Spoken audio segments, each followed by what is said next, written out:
इस कहानी की लेखिका है सोनिया सैनी। जिनों की अपनी एक अलग दुनिया होती है। वो हमारी दुनिया में बिना किसी आवाहन के नहीं आते। जरूर किसी ने उसे अपने स्वार्थवश यहाँ बुलाया होगा, लेकिन मेरी बच्ची ही क्यों? आप मुझे कल तक का समय दो, मैं अपनी साधना से पता लगाता हूँ यह जिन यहाँ क्यों और कैसे आया है और आपकी बच्ची से क्या चाहता है। सारी रात आंखों में काटने के बाद अगले दिन सवेरे ही अब्बू तांत्रिक के पास पहुंच गए। ने तंत्र साधना की है।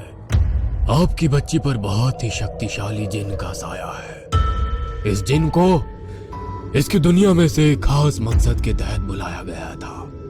इस हवेली में रहने वाले सम्राट ने अपने अंधी महत्वाकांक्षा को पूरा करने के लिए एक ओझा को पैसा देकर जिनों की दुनिया का रास्ता मालूम किया।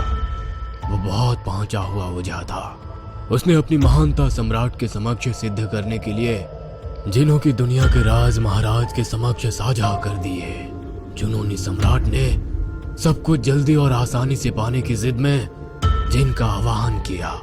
अपनी दुनिया छोड़कर आने का क्रोध नेत्रों में भरकर जिन ने सम्राट से प्रश्न किया, क्यों बुलाया मुझे? राजा की आंखों में चमक आ गई।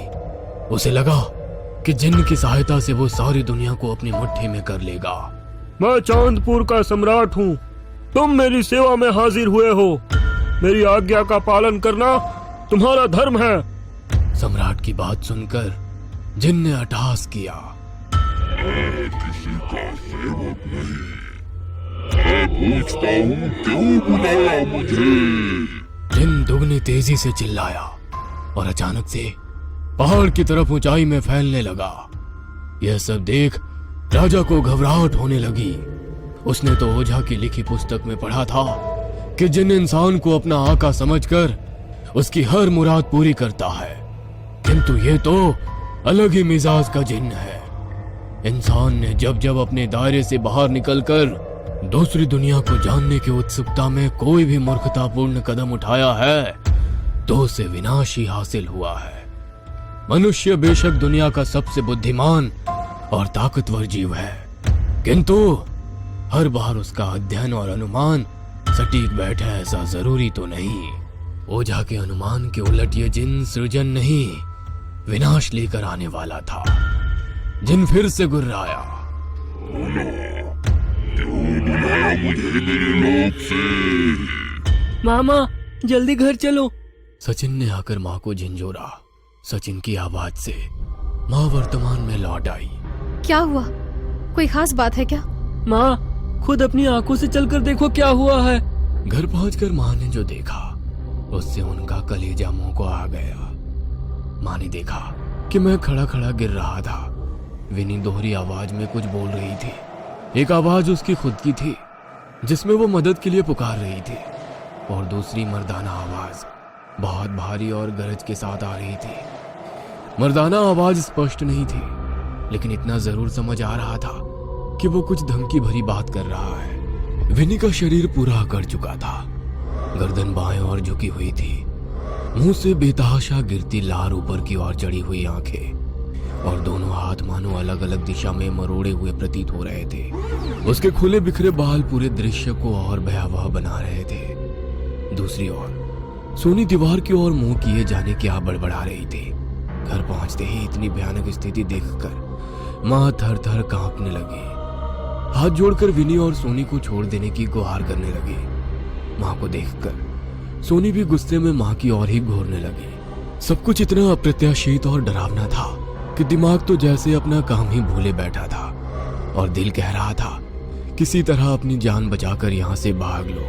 हमसे गलती हुई जो इस हवेली में रहने आ गए। तुम जो भी हो, हम कल ही ये हवेली खाली करके चले जाएंगे, फिर कभी लौट कर ना आने के लिए। बस मेरी बच्चियों को बख्श दो। माँ विलाप कर रही थी। तू मेरी रेशम को ले जाएगी? विनी ने खून से सुर्ख आंखें टरेर कर गर्दन टेढ़ी करके कहा। सोनी अपना सर दीवार में मारने लगी। हवेली में सामान अपने स्थान से गिरने लगे। भवन के जर्जर पड़े भाग में एक हिस्से की छत गिरने की आवाज से हम सभी की चीख निकल गई। उधर वो जोर जोर से अट्टहास कर रही थी। हम सभी के क्रोने पीटने के बीच जाने कब अम्मा भी आकर हमारे पीछे खड़ी हो गई, हमें पता ही नहीं चला। अम्मा ने उर्दू में कुछ लफ्ज फुसफुसाए और सोनी के सर पर हाथ रख दिया। सोनी का शरीर तुरंत जिन के कब्जे से मुक्त हो गया। अम्मा के मंत्र की ध्वनि सुनकर विनी कानों पर हाथ लगाए वहां से अपने कमरे की ओर दौड़ पड़ी। हवेली में उठ रहा तूफान भी शांत हो गया। हम सभी एक दूसरे को गले लगाकर बेसूध हुए रोते जा रहे थे। अम्मा, आज आप ना आती तो वो शैतान मेरी सोनी को भी अपने कब्जे में ले लेता। वो हम सबको कहीं नहीं जाने देगा। हम सब यहीं एक एक करके मारे जाएंगे। सचिन ने रोते हुए कहा। अम्मा, आप ही कोई उपाय सुझाइए। आप अपने मंत्र से मेरी विनी को भी ला दीजिए। मैं कुछ नहीं कर सकती मैडम, ये तो बस कुछ ही देर तक असर करेगा। उसके बाद जिन चाहे तो फिर से अपना कब्जा जमा सकता है। आप अपनी कहानी पूरी करिए। आगे क्या हुआ, मुझे पूरा सच जानना है। जिन का क्रोध बढ़ गया। उसने इफरित की मांग की। सम्राट इफरित का अर्थ नहीं समझ सका। उसने जिन को धन दौलत गहनों का लालच देने का प्रयत्न किया।